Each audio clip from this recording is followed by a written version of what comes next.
think it's about time I introduced my diesel Spitfire project properly.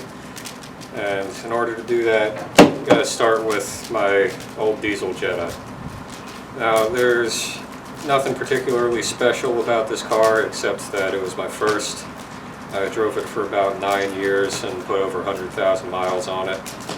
And, you know, it wasn't quick, it wasn't particularly comfortable or nice, but I did develop a sort of sentimental attachment to it over the years.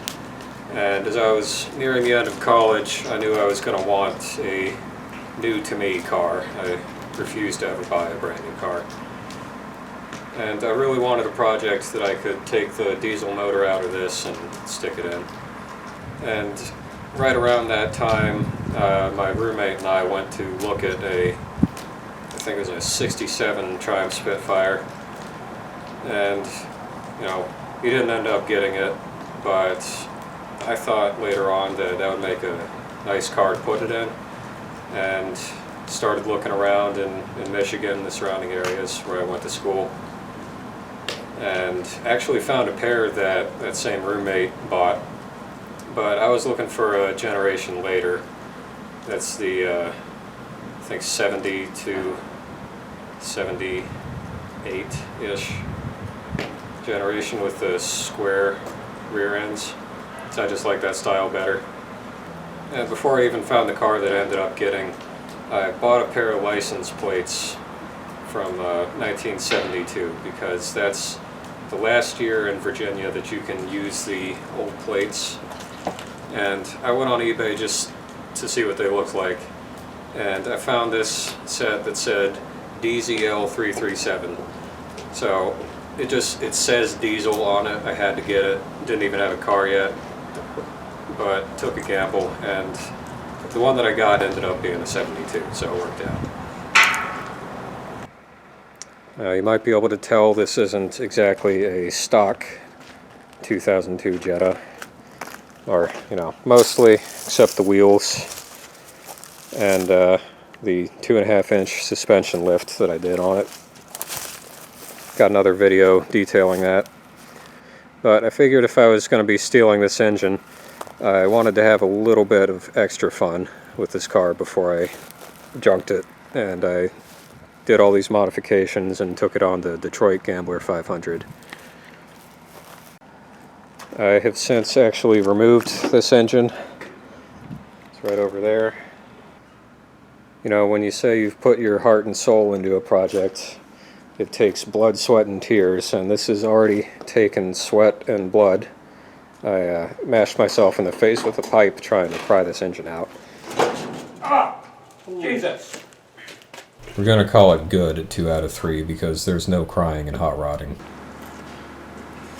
Before I decommissioned the Spitfire, I did a little bit of work on it. I fixed up all the brakes, stuck the windshield in. It was probably a waste of time.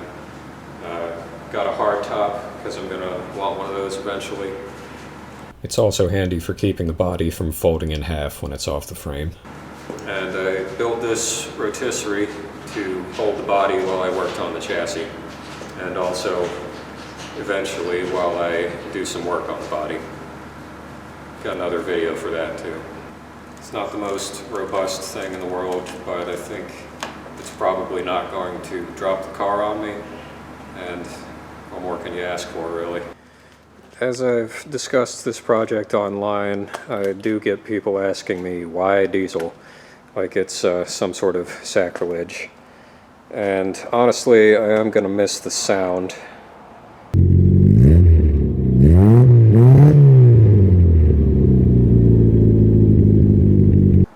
But beyond that, I mean, I already had the engine.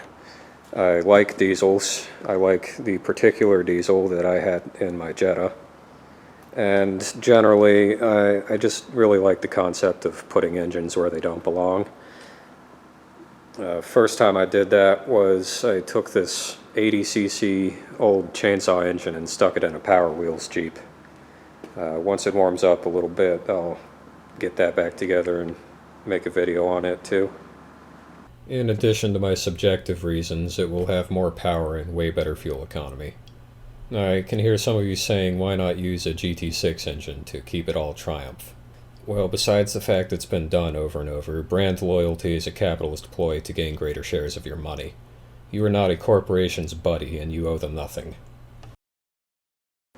Quick side note, I give all my vehicles people names. The exception would be the first one, which I never actually came up with anything for. Just kind of called it car. The Spitfire is Reggie because Reginald could be an English or a German name, which goes with its English body and soon-to-be German engine. I've got Maybelline here, the 63 Thunderbird, named after the Chuck Berry song about a car chase. Got Chuck the truck over here, that's mostly Dad's project though. It's a 74 F350. Got Brick, the 96 Geo Tracker, because it looks kind of like a brick. That's going to be needing some suspension work before I can get rid of it.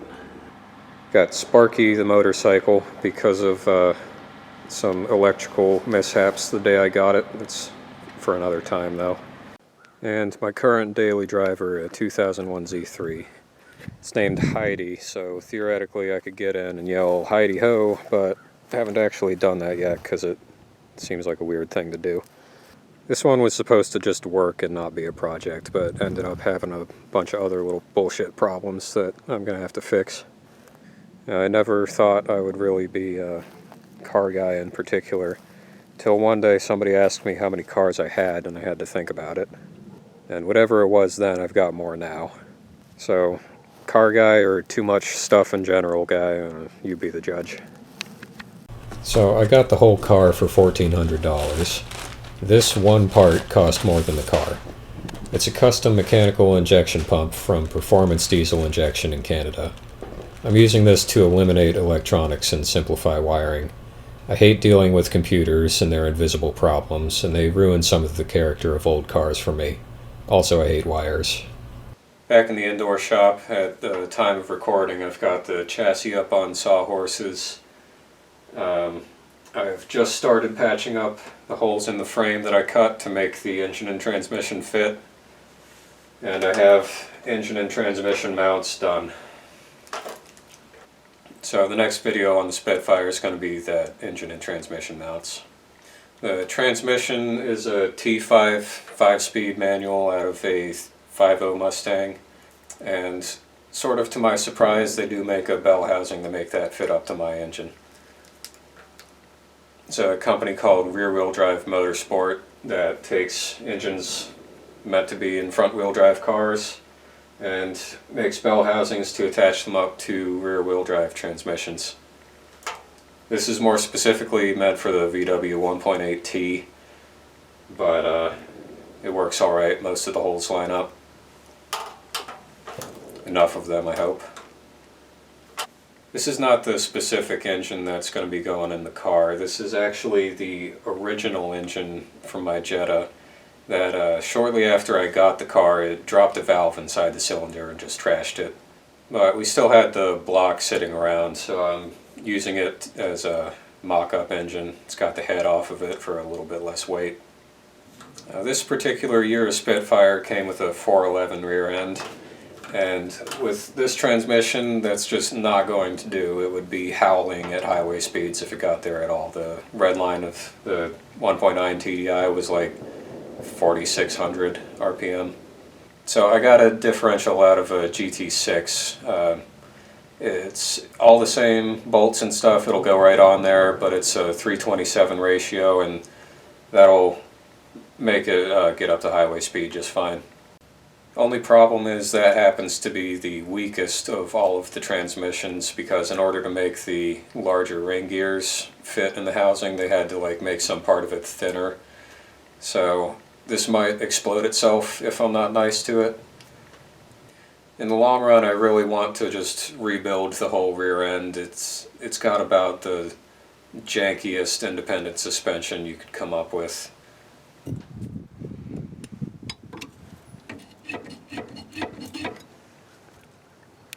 Does that look right to you? These cars, especially the earlier ones, are pretty well known for just skidding into oversteer at random when you're cornering hard. But that's going to be a job for later, because my current goal is to be able to take this up to the Woodward Cruise in Detroit, Michigan this August. I'm fully aware that I might not make that, but I need deadlines in order to make consistent progress, so that's just the goal I'm setting for myself. I live in an apartment in Richmond, Virginia, and this is out at my parents' place in the middle of nowhere, Powhatan.